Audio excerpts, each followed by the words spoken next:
Welcome to Season 4 of the Knack for Business podcast. We have a question for you in the audience. How do you actually sell or scale your business without wasting years, losing money, or burning out? And that's the problem Tahir will talk about and how to reinvent, grow, or exit a business in a smart way.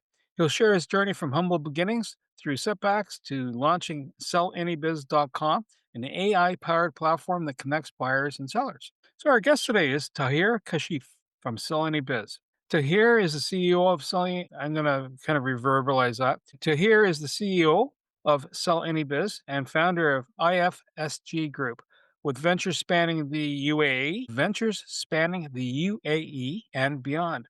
His entrepreneurial story began in 2008 when he just turned $10,000 and a job earning $1,000 a month in a pizza shop into a multi-million dollar business employing 500 people. By 2015, his business was generating over $4 million a year. In 2017, Tahir faced a life-changing epilepsy diagnosis. Life-changing epilepsy diagnosis that forced him to step back from daily operations and cost him dearly. But instead of stopping, he reinvented himself. He transformed IFSG into a franchise-driven global group and later launched sellanybiz.com, an AI-powered platform that connects entrepreneurs, buyers, and sellers to simplify business transactions. Today, he continues to expand his ventures, inspiring others through his resilience, innovation, and ability to turn setbacks into reinvention.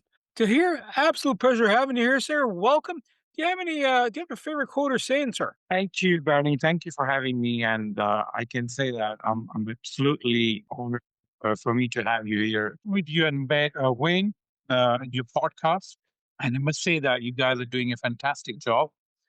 Uh, I think often the entrepreneurs, they are not, properly represented or heard, their struggle, what the things they've done. And you are really doing a fantastic job to provide a platform to people who to speak out and share their stories and, the journey. So other people can get inspiration from, and be part of it. Thank you for having me. You're welcome. Absolute pleasure. Can you take us back to your origin story? Open it up. Tell me about a cleaning truck and opened your first business. I grew up in Scotland. I was born in Pakistan and then I moved at a very young age to Scotland.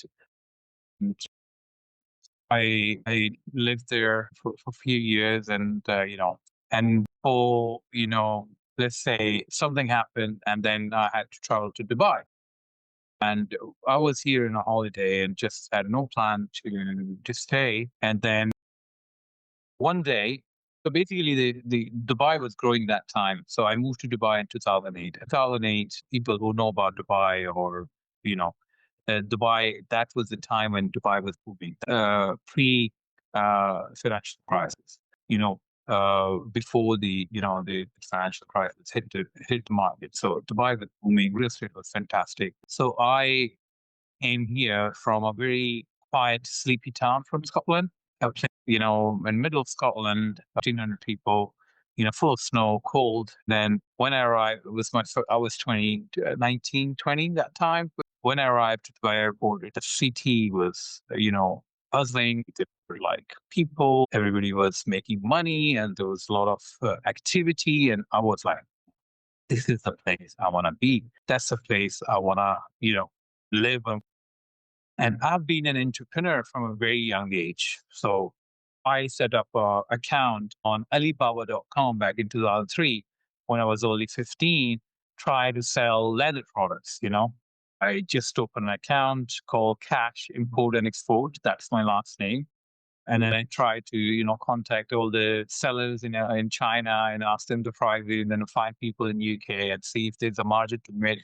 It never, picked off. I was just doing that stuff. Then eventually I got a break when I got my driving license. I got a Toyota Corolla car, which was like £500, 1996 or 1997 Toyota Corolla, very old one. I bought it on ebay.co. .uk, that was the marketplace back then to buy and sell cars and other products. And just to find out, after a week, I was in a garage every other day. So it would break down in the middle, and then I was just back in the garage, and then I decided to sell it. So I bought it for 550 or 600, and I sold it for 900, £300 profit in a week. I was like, wow, this could be a great bill. And then I start trading this car. Then I bought a few other cars and I bought it, I sold it. So that was my first real business where I started making money. And then I lost money as well at a very young age. And because I was always looking for opportunities, so I was looking for other businesses. So while I was finding opportunity, I met a guy who was working, I don't know if you remember Herbalife. That was the company who was working with the MLM model. So it was a very very nice guy in mid kind of. So he kind of befriended me. I was very young. So he said, "Oh yeah, you're a great guy. You can make money. You can make millions. You can make this. You can do that. Why don't you come to my home and let's have a talk. Let's have a coffee. I'll show you how you can make millions and blah blah blah."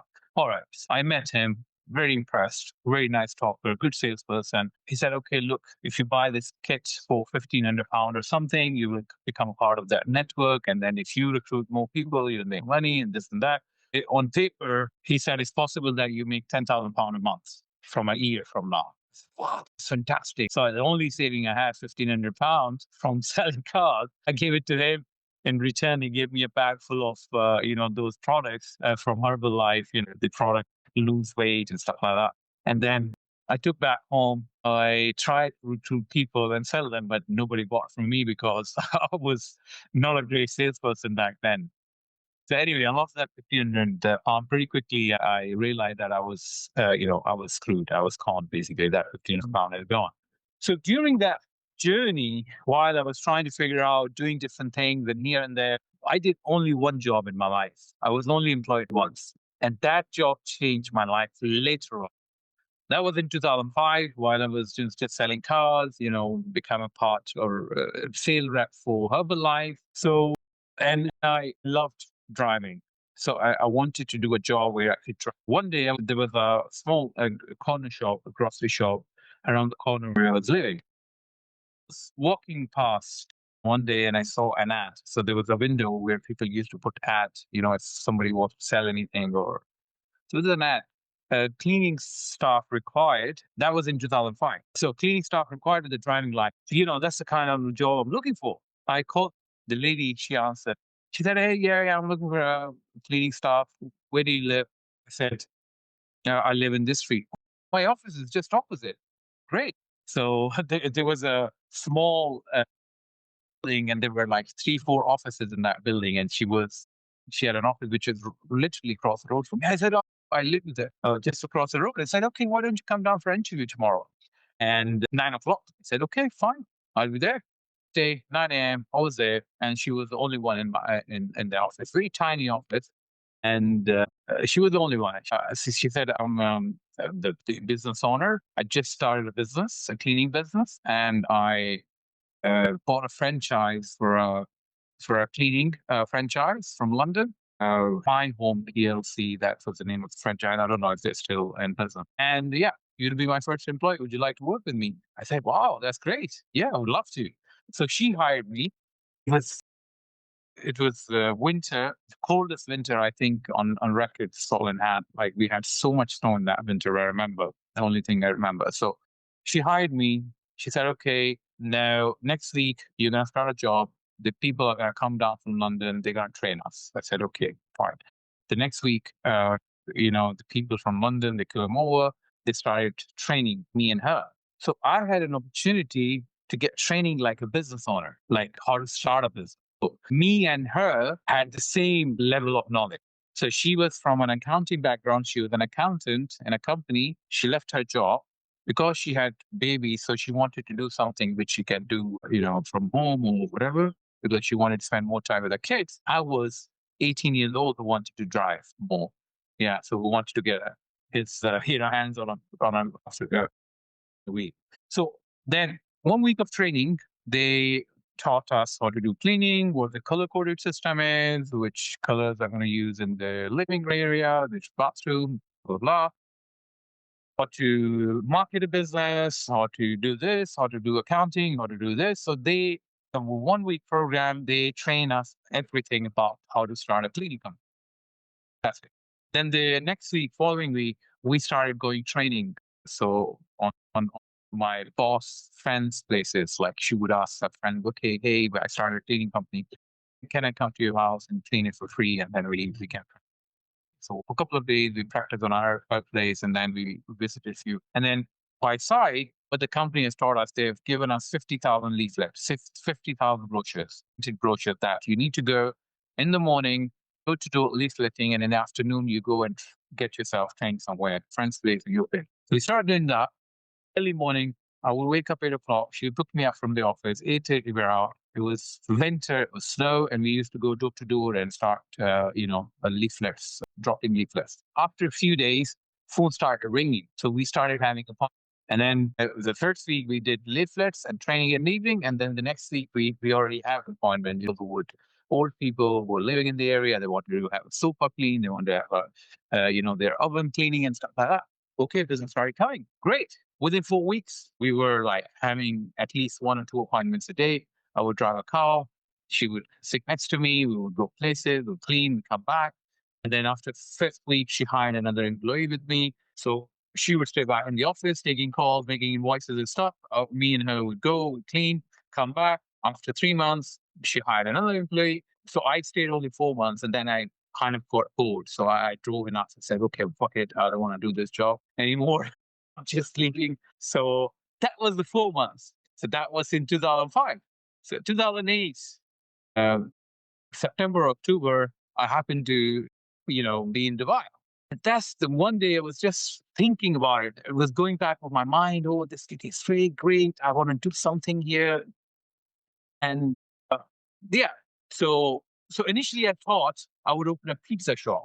Why pizza shop? Because my family, one of my uncles back home was having a pizza business, and I knew this business because I've seen that business. I know how to make pizza and stuff. To learn the market, I got a job in a pizza shop. So I wanted to find a job for a few months or few weeks just to see how the market works, and then I would open a pizza shop. But then I found out, because I only had £10,000 on like $10,000 with me, and I thought I can open a pizza shop with that. But I realized in Dubai it's different. You need at least a few $100,000 to open a restaurant, a pizza shop here. So then I was heartbroken. I was about to go back, and the one day I saw a cleaning van outside, parked somewhere. I said, "Oh wow, that's great! I know this business. This business can do very good in Dubai because there are so many buildings, tall buildings, and people would need cleaning." So suddenly, that the whole, the train 4 months of, that training and everything, it's just, look, this business is good. You don't need too much money in this business. I can do that business, and this.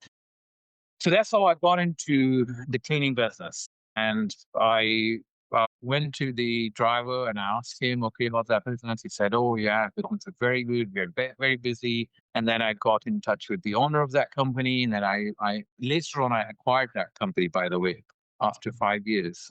That's another story. Anyway, so then I became friend with the owners that were running that cleaning company. So that's how I started the cleaning company. So that's basically, it's a long background, but that's an nutshell. It was important to put everything in perspective. So then you know how I got into that's why I told you the whole story. How decisions you take, it might shape up your future, which you don't know. You don't realize a small decision that day, if I didn't walk to this store, probably I would be somewhere else. My whole life story would be different. Did you find that during some great life experiences, right? From the cleaning company, all right. You've gone from the multi MLM, and then you went to a cleaning company. Okay. Do you have any mentors since then that would help structure your space, structure your decisions on a go forward basis? Because obviously you've grown it in size, right? Stature, not physically, but business wise. Have you had a mentor come along alongside of you to help you guide? Yes. And so I have a thing with me. I don't know why. I always attract friendship people who are at least 20 years older than me.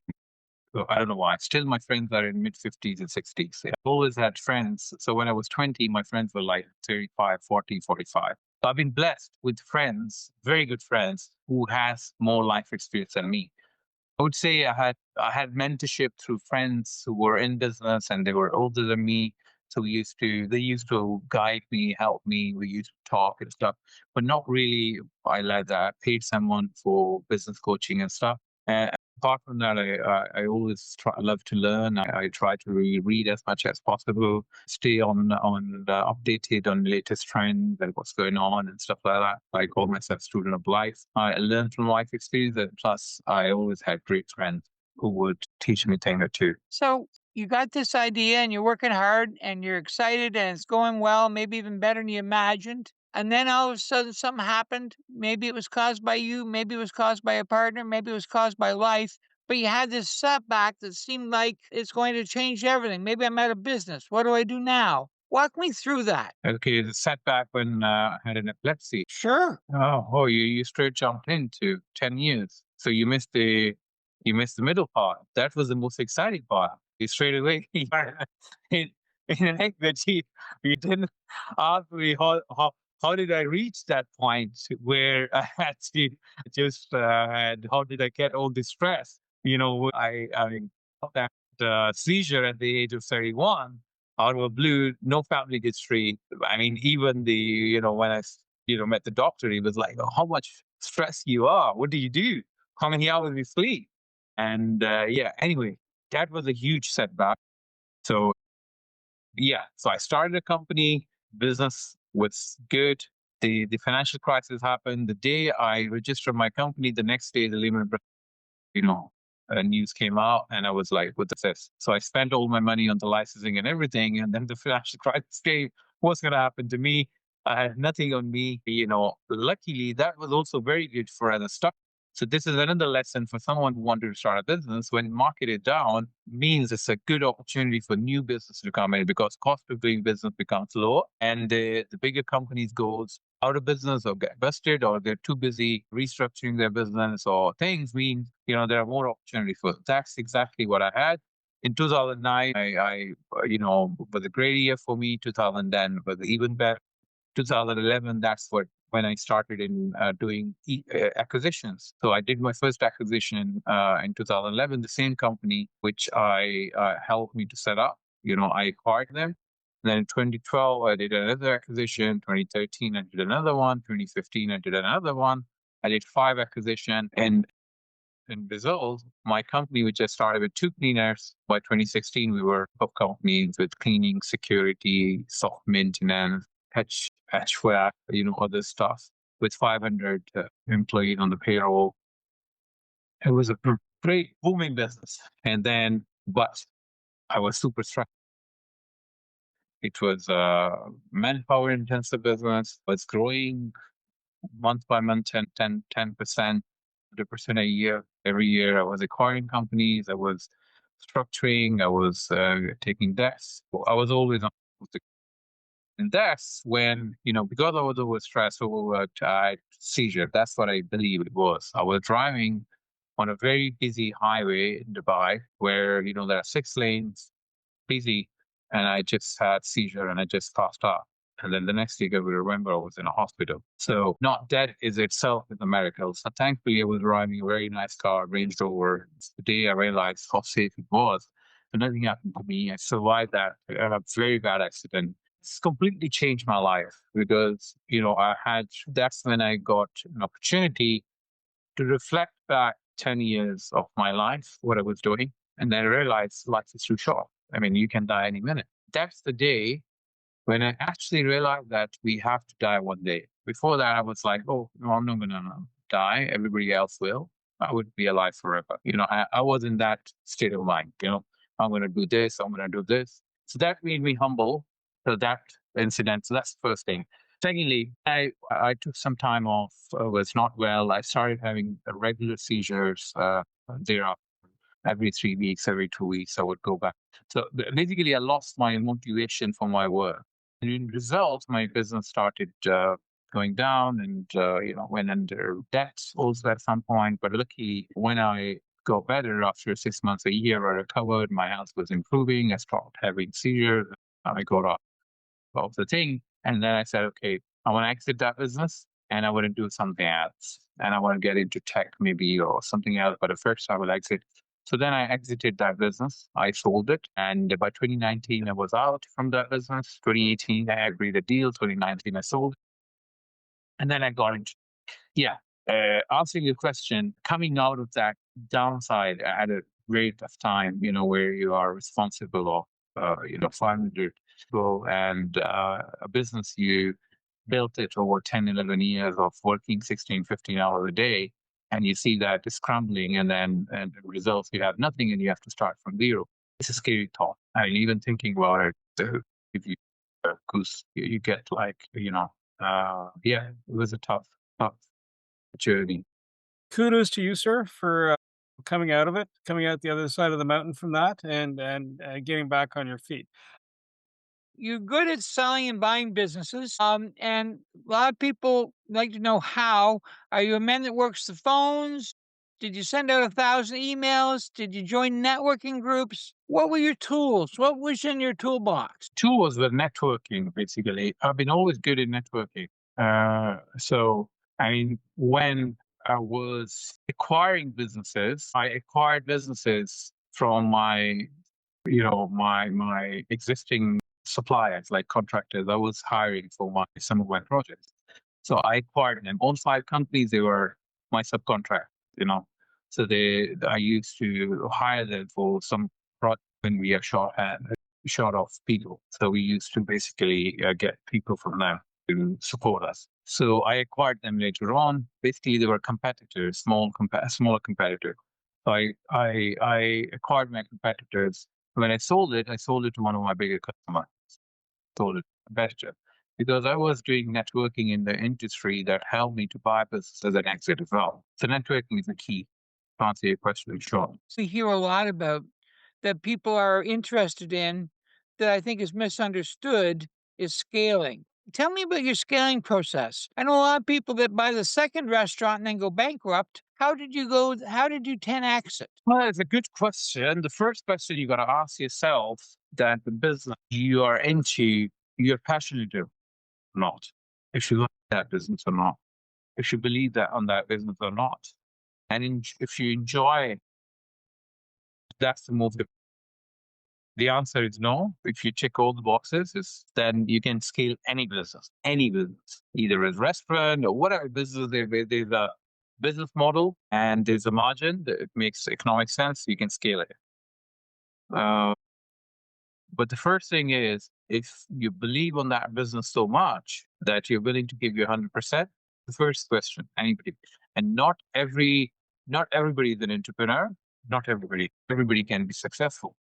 Once you have that, then obviously you need a longer vision. You should put yourself 5 to 10 years, okay, where you want to be 5 years, and then break down into the short. Okay, so weekly plan or a monthly plan, and that's it. And then follow that. The rest comes automatically. You go live by the day. You have a vision, and just do a small progress every day. So just to make sure there is a small progress every passing day. You do one small process by bit, and then slowly you start realizing that there's a huge progress you've made when you would look at that year or a couple of years. If you make small progress, and could be anything. So yeah, there's no fixed strategy or thing. If you look, most of the successful people, they are all dropouts. University. I've seen people they cannot write even their names. They're just simple people, and they are billionaires and they're very successful. And on the other hand, you see Harvard graduates, MBAs, and all and they just can't be good business owners. Do you find that sellinganybiz.com covers just the Middle East, or are you global? Is this something that you? Very, very good question. So basically, Sell Anywhere. So after I sold my business, so I did a small run in tech. I tried to build marketplace to people to book home services, and then I gave some time to IFSG group. So I converted to a franchising model. No labor, so I just was licensing people and I was giving them tech support and IT support, which is still running. My majority of my focus nowadays is on selling bits because that's growing very fast. So right now we're in UAE, but we are also working in US and UK. We're expanding. We are taking more business by the brokers and sellers and buyers in UK and come next 10 years. And I believe both of you are baby boomer, and you might need my help to sell your businesses also. Yeah. So a lot of baby boomers are retiring. In US, it's been estimated, I'm not sure if it's true or don't, 3 trillion worth of business are going to be exchanged hand next step. It's a huge wealth transfer. That's a business ownership that baby boomers, then they don't have any succession. Means that they're going to be more and more businesses. Also, there are about 18,000 business brokers, more or less, in US. And 85% of them are also baby boomers. Means they're also going to retire at the same time as these owners are. So the answer is the different way of doing business, sale, business brokerage, building, which can automate a lot of the processes and take out not 100% in most of the processes, a traditional business broker or business divider out of the process and automate more so you can do more work remotely or without a business broker and set more business. So, okay, we've got all these businesses being sold. Are they being bought by lead hands that were employees? Are they being bought by ex-corporate people? Are they being farmed somewhere in some AI lab? Where are these buyers coming from? The majority of the buyers, these businesses are first-time buyers. They just want to leave corporate jobs and become a business owner, entrepreneur. If someone is moving into the country, like for example, in our case of UAE, a lot of people are moving to UAE for different reasons. One of the reasons is zero personal tax. A lot of people are moving here from all across the world. So while they're here, and if they have money or they would like to buy a business, majority of 80% of our, and in US, it's a different story. It's a mix of corporate business as well as people who want to leave their corporate job and become a business owner, and very small percentage in the foreign buyers. So when you're having a business that says, "Hi, I want to either exit, I want to do an exit strategy for my business," how do you go? Yeah, that's worth $10. That's worth $100. You know, how do you find that that they're legitimate, they're there, but like bona fide, I guess might be the better word, and not so much that they're trying to hoodwink anybody, but some people might have an illusion that what their business is worth versus, practicality. And how do you address a value, right? And come up with a good fit. It's like like buying a home, right? I think my home is worth 2 million. On the market's worth 500,000, right? So there's a reality check. Do you provide that reality check, or is there some other process that you work with? And great question. In small business acquisitions, so I'll tell you, basically, the companies we mainly target SMEs, not the very large companies. They have a slightly different valuation method. So we use mainly asset-based valuation, ROI-based. So asset-based is if business is not making money, if it's not to go. So we estimate the value of the assets which are in business and maybe a goodwill. Business has a track record and stuff, and if the business has a potential turn around to be a profitable venture. But so this is the method is used. And then on the other hand, if his business is cash positive, net EBITDA is positive, then we apply ROI, return on investment. That could be 3 to 4 multiple of their annual EBITDA plus in its asset. That's to combine those, it would become a business valuation. So these are the two metrics we use. But on a larger transaction, we use a discounted cash flow method. Business is not making money, but it has a great future potential. So we built a financial model for that business. And that model will basically show that would be the future revenue, future earning of that business. And then we discount that with certain, percentage, keeping the risk and inflation and all that. And then in the end, we assume a valuation on assumptions based that, okay, we assume this business would do this, hence the valuation of this business is that. So, when you are making this marriage between the seller and the buyer, do you vet the buyers? How do you make sure that the people check out? Is that your process or is it random or is it the seller's problem? How's that work? So basically, the buyer, what we do is mainly we do KYC on the buyer, of course. We ask the buyer certain questions, and one of the questions, proof of funds as well. We do a little bit of check, but now we're doing this for so many years, and every day we receive about 50 to 60 buyers leads on our platform. So, I mean, I would talk to someone for less than 2 minutes, and I can tell you if this person is going to buy a business or not. If he's going to buy a business, how long he's going to take to buy a business, and if he has the money or not. So it's free. All our teams are very well experienced.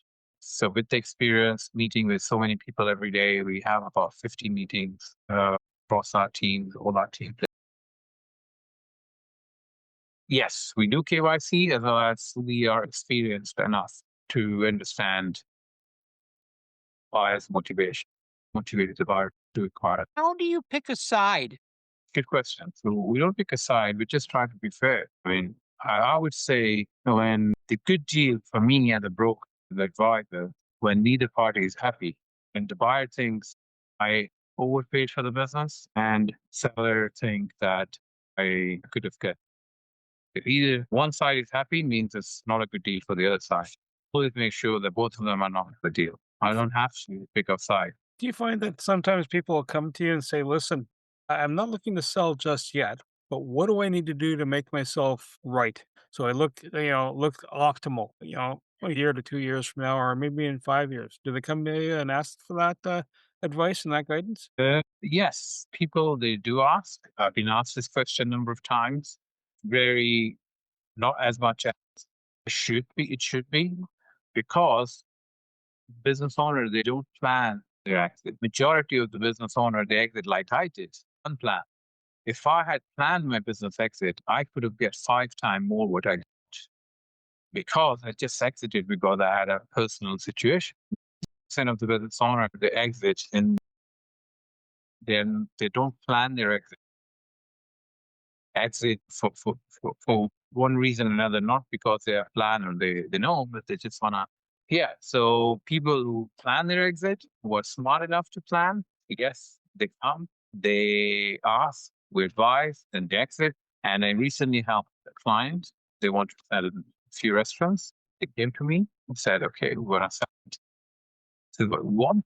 I said, no, your business is not worth that much. If you want this much, these are the things you need to do. It would take 6 months or a year, and then I can sell you that much. Then they listened. They did exactly what I told them. They came back.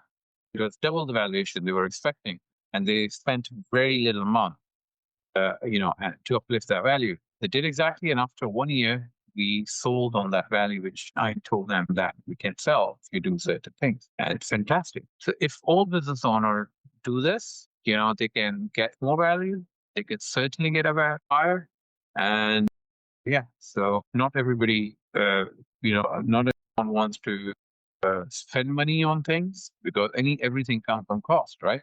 Wayne doesn't work for free, right? If somebody asks for a business coaching, he's not going to say, yeah, I'll give you coaching for free, right?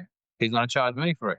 I'm not willing to pay to, get coaching from Wayne. So means he can't help me, right? So similarly, if I give a list of things to do to a business owner, it's going to come with cost. Either if it's a financial cost to an accountant or an attorney or legal documentation, whatever it is. And the business owners, they don't feel that necessary. That's why they don't plan their exit. So when somebody comes to you and they think their business is worth X and they're pretty excited about it, and you've shown the metric and they tell you it's a hockey stick and all that exciting things, and they say, well, I really don't want to sell, I want a franchise. Can you help them do that, or is that a different skill set? No, it's not. We have 4 types of listing. So we started with business sales. As we realized, some of our buyers, they prefer renting business and then less risk. So there are a few things, which are, I would say are global stats. But if you start a business, you have 80% chance of failure and 20% of success. If you buy a business, that becomes 50-50 or 60-40. You still have 50% of chances of failure, 50% of success. You increase your chances by 30-40% of your success because you bought a running business. And it's still not 100%, but your chances are much higher. Or 60 or 50%. If you buy a successful franchise, ours becomes 80% of success, 20% of failure. And that 20% also can be reduced by getting a right franchise, right brand, a successful brand. The first thing. So we realized this. Yeah, we should have. So now we have over 30 brands we represent in UAE. In franchising, so we ask the buyer, do you want to buy a franchise? Says we give that. After that, we have two other listings. We do also commercials stuff. People who want to start from scratch, we also help them to find an office or retail space to start from scratch and help them to find licensing and all that. Plus, we also recently started digital businesses like SaaS-based, perhaps e-commerce. So we have brick and mortar business, franchising, digital business, as well as commercial spaces. So these are the four types of listings we have now. It sounds like you have a real estate bucket in that story. I mean, real estate by itself is its own animal, right? Like, if I run a business, brick and mortar, I'm going to put a restaurant in place. Do I lease? Do I own? If I own, how do I bring money into it? And if I franchise it, sometimes even in the franchise operation, the franchise owns the hard asset and the person buying it just owns the franchise operations. Is that part of the overall stream of activity that goes on with your space? In UAE, I mean, the majority of business owners, they prefer to lease, not buy. Yeah, so it works differently. The business owner in that cap, because mortgage is not very common here. Like I think in Canada, I know UK, it's easy to buy a space or mortgage and then own the space over a period of time. Okay, so instead of paying rent, you own that real estate. But here, a majority of the business owners they would like to lease. So the reason why we do real estate is because if we can't find a suitable business for acquisition, so we give an option to buyer that if they want to lease a space and start from scratch, we can help them. So, Tahir, some of your journey has been very specific and you made good decisions and bad decisions, and other things you've distilled down that are repeatable. What advice do you have for a startup entrepreneur? Advice to start up an entrepreneur is to start, basically. I mean, take initiative, do things. That's one. So execute your ideas. That's the biggest advice I give. Majority of the startup entrepreneurs, they just have an idea in there, execute, test your work, execute it, take risks. Of course, calculated risks. You don't want to be in trouble or you don't want to take risks. Decisions of risk, of course, you need to see, but take risks, take great risks. Do you have a final thought to give to keep them encouraged on their journey? Final thought of keep encouraging your journey. Teach yourself for holiday every now and then. Go somewhere every 2 months, 3 months, or a week. Take time off. That would really, really help you. Some of the best ideas I got was when I was on holiday. So if you're a busy entrepreneur, you're working 15, 16 hours a day, 12 hours a week, try to take some time off, travel around. So then you're going to get your best idea, and then you're going to come back. You're going to be super energized. I don't know if it works for everybody, but it works for me very well. Well, listeners get a hold of you, Tahir. Yeah, you can come to Dubai, take an Emirates flight, which flight directly from Toronto, take 15 hours, and I'll pick you up from Dubai. But if someone wants to reach out to you to buy a business, other than going for, a road trip's not a bad thing. I think a road trip would be pretty awesome. I've not been to the Middle East in my life. Yeah. That would be a blast. But if someone wanted to reach out to you and wanted to, looking to sell a if you business don't or want to buy travel one. so if you don't want to travel all the way to Dubai, then look me up at LinkedIn. Tahir Kashif. It's very easy. I'm very active on LinkedIn. About 25,000 followers on LinkedIn. Check me out on TikTok. I'm very active with TikTok. I have a podcast as well on YouTube, Just Business Talk. So business in Dubai, as well as YouTube and Spotify. So you just Google my name, Tahir Kashif, and I'm going to be there. I want to say thank you to Tahir Kashif, my co-host Wayne Pratt, and you, the Knack for Business listeners. So from pizza shop paycheck to building multi-million-dollar companies, that's Tahir's backstory. And you know what? Those are lessons learned. Those are valuable lessons learned, even setbacks from physical health. Tahir is the person to reach out to if you're looking to sell a business, you want to buy a business, maybe you want to go to the UAE, go for a road trip. What perfect way, and a friendly gent to connect with. To reach the podcast hosts, email them at info@creativeinsight.com or by the website creativeinsight.com, spelled KREATIVISIGHT.com. To reach Wayne at his email, wayne@motive8u.ca, that is MOTIVE, the numeral 8 and the letter u.ca, or his website, motive8u.ca. If you would like to be a guest on this podcast and share your knowledge, let us know. We would also appreciate your feedback on the content or format. Check the show notes for more details. For these podcasts, we like to acknowledge the support and thanks to the following people. Carl Richards from Podcast Solutions Made Simple, a renowned podcast expert. Fred Crouch, who is the Property Wizard podcaster, where Bernie is a co-host. Jovan Strika from At Hive, a co-working space that is more than just a space. Then Melanie Weber, Bernie's invaluable business partner, and Wayne Pratt from Motive8U Inc., who serves as both a coach and co-host of these podcasts. Disclaimer. Please note that the Knack for Business podcast episodes are meant solely for educational and general informational purposes. The information and opinions contained within are not intended to be professional advice on any subject matter. The thoughts, views, and opinions expressed by the participants are their own personal beliefs and do not represent the views of the podcast hosts or any affiliated organizations. It is important to note that this podcast is not a replacement for consulting with certified experts in your area who possess knowledge of your unique situation. The hosts of the podcast, along with any participants or affiliated groups, do not take responsibility for any actions taken or not taken based on the information presented in this episode. It is highly recommended that individuals seek guidance from their own personal advisors in fields such as accounting, law, or other pertinent areas prior to undertaking any actions or making decisions that may impact their financial, legal, or other aspects of life.